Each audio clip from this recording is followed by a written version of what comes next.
পানিতে কিন্তু সব তল হয়ে গেছে, খুব অবস্থা খারাপ, ধান কাটার মতো ভাব নাই।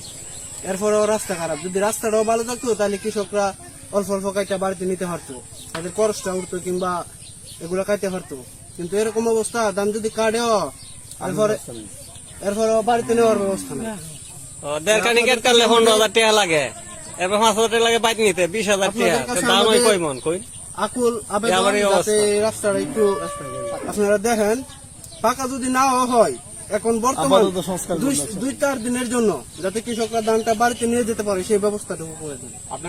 ধান সব তলিয়ে গেছে, পানি আমরা কাটতে খুব কষ্ট হইতেছে। পানিটা 8 কিলো কেন হয়? প্রতি বছরই কি এরকম হয়? প্রতি বছরে হয় না, মানে বৃষ্টির পরিমাণটা বেশি, এই কারণে এরকম হয়ে গেছে। পানি নামে কুলাইতে পারতেছে না, মানে কিছু কিছু বাদ আছে, এগুলা দিয়ে দিলে পানি কিছু ফিল্ড হইলে আপনার একটু সামনে যান তাইলে দেখতে পাবেন। এই জন্য পরিমাণ পানি আপনাদের হাওড়ে কি পরিমাণ? পানি অনেক পানি, আপনার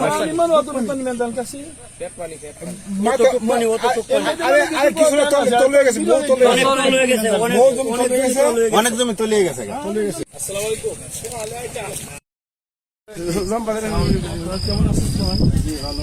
আমি আপনাদের দিতে আসছি, আপনারা অনেক কষ্ট করছেন, হাওড়ের ধান পানির তলায় চলে গেছে, আপনারা উঠাইতে পারতেছেন না।